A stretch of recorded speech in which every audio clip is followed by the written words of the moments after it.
All right, let's talk about this. Olivia Troy joining us now, former top aide to Vice President Mike Pence and chief political strategist for the Renew America movement. Olivia, great to see you. Thanks for joining us.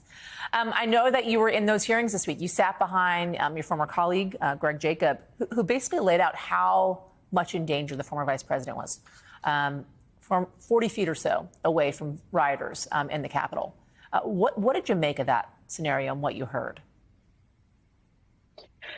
I thought it was chilling to hear that, and also to watch Greg's reaction. That he did not know how close they came. He testified and he said he could hear the mob, he could hear the chants, and he could hear the yelling, but he had no idea that that was the close proximity that they came to him and the Vice President of the United States and his family. And it is hard. Look, I have spent my entire career working in national security and homeland security. This is a scenario that never in a million years would I ever want to fathom or imagine, much less here it is in the United States happening, that happened on January 6th, and much less directed basically by the wrath and of the President of the United States. I'm still, it's shocking, right? This is something you see in failing democracies, not in the U.S. And here we are. So here's the thing. The former vice president painted as a hero at these hearings, rightfully so, on January 6th, doing exactly what he should be doing, certifying the election, knowing that that's exactly what he had to do. That is what the Constitution tells him to do. That is what the country wanted him to do. That being said, in the lead up to January 6th, the former vice president, he enabled the former president's lies. He did not dispel the lies about mail-in voting.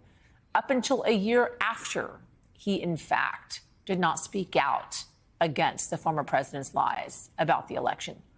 Why is that, considering that he did move forward to certify that election on January 6th? And we are now hearing the way in which the former president spoke to him that very morning. Yeah, look, I've been wanting for my former boss to come forward. I have been calling him come forward. I wanted him to come forward on January 7th. And unfortunately, I think that he's gotten some very bad advice on what people believe to be his political future and the stakes and why he should walk a more measured path. But I think at this point, while he did do the right thing on January 6th, and thank goodness that he did. I am glad that he upheld his oath to the Constitution. It could have gone very differently if he had not. And I will always remember that, and we should appreciate that. But he could do a greater service to our country, considering that the stolen election lies still live on today. They're being used to fundraise off of Americans. People are being installed into significant places of power for future elections.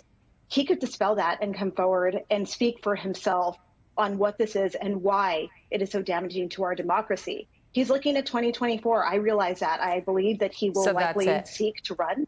And I think that's what it comes down to. So that's it. So because my follow-up question is, why not testify, right? Why not come out and speak? What is the political calculation in that? And you think, as you just suggested, that it's because he wants to run in 2024 and he does not want to alienate Trump voters? Is that why? Yeah, and I think that's ludicrous. I don't know what political strategist is telling him that this is the path to victory for him when that base is never going to come around to him, right? They are angry. They tried to kill him that day.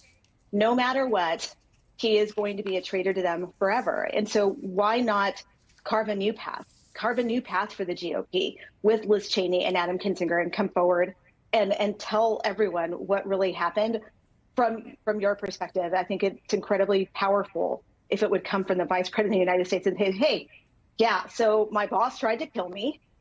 This is what went on behind the scenes. This is the conversation that we had. And this is why we should stop undermining our democracy with these lies and this behavior that we're seeing that is rampant across the Republican Party right now. Two questions I want to ask you, Olivia, before I let you go. First, it is former member of the Trump administration. Who do you particularly want to hear from in the upcoming hearings? Is there anybody that you are very eager to hear from? And when we're talking about the former, answer that first, and then I'll follow up. Yeah, look, Greg Jacob was the one key person that I really thought would be important because I know that he is a man of integrity and he was Pence's counsel during that moment. And I think his testimony was very powerful because he is a firsthand witness and talked about why everything that was going on was completely illegal and they held the line on that. But the other person that I'll be looking for is Cassidy, who worked for Mark Meadows, because she was Mark Meadows' right-hand person. She likely heard and saw and witnessed a lot of things. And and it's hard. Let me be clear. It is very hard to come forward because it creates a lot of dynamics. You lose your friends and they threaten your life when you do that. Let me just ask you this last question. That is about the conversation the former vice president had with the president on the morning of January 6th. We heard testimony about that, the possibility of the jabs the former president laid or said to the former vice president, calling him the P word, possibly calling him a wimp as well, things that were overheard by people that heard that conversation happening. Were you surprised at all by that? No, that is in keeping with Donald Trump's rhetoric and who he is. Yeah. That's the intimidation and the bully. Quite frankly, it's demeaning and unbecoming that someone would sit in the Oval Office in that position of power and behave in that demeanor. It's disrespectful. Olivia Troy, thank you as always. Appreciate it.